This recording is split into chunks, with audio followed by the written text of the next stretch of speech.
अनीता के परिवार में उसके माता पिता और एक भाई थे, जो सब एक साथ रहते थे। अनीता बहुत ही शांत और अच्छे विचारों वाली लड़की थी। उसके पड़ोस में एक लड़का रहता था, दीपक। दीपक भी बहुत ही अच्छा लड़का था। दीपक के माता पिता किराए के घर में रहते थे। अनीता को दीपक पसंद था और मन ही मन प्यार भी करती थी। अनीता के माता पिता से भी उसके रिश्ते अच्छे थे और दोनों परिवारों में आना जाना लगा रहता था। दीपक के माता पिता भी अनीता को पसंद करते थे।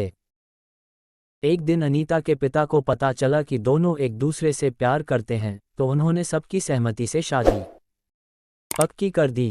मन ही मन अनीता बहुत खुश थी। उसे उसका प्यार जो मिल रहा था। अनीता की खुशी खुशी शादी हो गई। अनीता और दीपक बहुत खुश थे।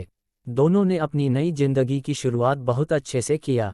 फिर दीपक को दूसरे शहर में नौकरी हो गई और सारे परिवार के साथ दीपक दिल्ली रहने चला। सब कुछ ठीक चल रहा था। ये क्या, अनीता जिस दीपक से प्यार करती थी, अब वो दीपक एकदम बदल चुका था। एक दिन दीपक अनीता के घर जाता है और अनीता को वहां छोड़कर चला जाता है। कुछ दिन बीत जाते हैं लेकिन दीपक अनीता को लेने नहीं जाता है। दीपक ने अनीता के माँ बाप से कुछ रुपयों की मांग की। अनीता के पिता को लगा कि शायद उसके दामाद को पैसों की जरूरत होगी, इसलिए उसके पिता ने जैसे तैसे बड़ी मुश्किल से 3 लाख रुपए का इंतजाम किया। फिर दीपक अनीता को साथ ले गया। लेकिन धीरे धीरे हालात बिगड़ने लगा। कुछ दिन बाद फिर से दीपक ने अनीता को उसके मायके छोड़ दिया और फिर कुछ रुपयों का मांग किया।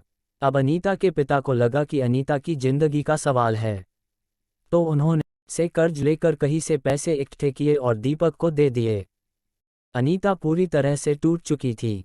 वो कितना प्यार करती थी दीपक से, पर अब दीपक का असली चेहरा उसके सामने था। दीपक के घर वाले भी पैसे के लिए अनीता पे बहुत अत्याचार करते थे, मारपीट करते थे।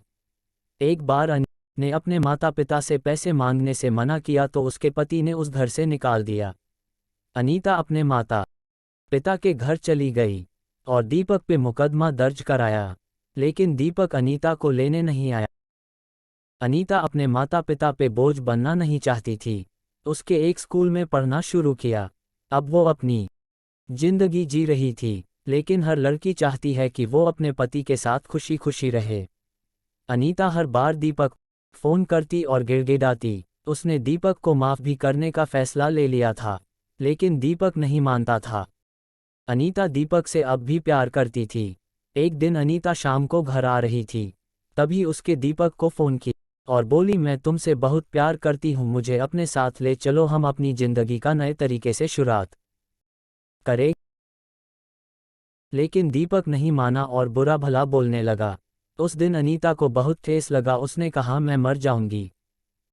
लेकिन फिर भी दीपक नहीं माना और अनीता अंदर से इतनी टूट गई थी कि अब उसके पास हिम्मत नहीं बची थी। वो जीना नहीं चाहती थी। उसे लगा वो अपने माता पिता पे बोझ बनकर नहीं जिएगी, इस जिंदगी से तो मर जाना बेहतर है। और अनीता ने खुदकुशी कर ली। इसमें अनीता की क्या गलती थी?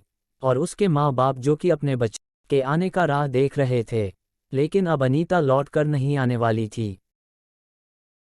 हमें कभी भी अपने जीवन से हारना नहीं चाहिए। हमें जिंदगी से लड़ना चाहिए। कहते हैं न, जिंदगी तो लड़कर ही जी जाती है, जो हार गया वो मर गया। अगर दीपक उस दिन मान जाता तो अनीता आज बच जाती, और हमारे में आज दहेज के लिए पता नहीं कितनी ऐसी अनीता मर रही है। हमें ऐसा नहीं करना चाहिए। आज आप किसी के साथ ऐसा करेंगे तो कल आपके साथ भी ऐसा होगा। हमें दहेज का विरोध करना चाहिए। न जाने दुनिया में कितनी लड़कियां दहेज का शिकार हो जाती है। इसमें उस मासूम लड़की की क्या गलती थी? बस इतनी, वो एक लड़की है। हमें अपने समाज में ऐसी घटनाओं का विरोध करना चाहिए।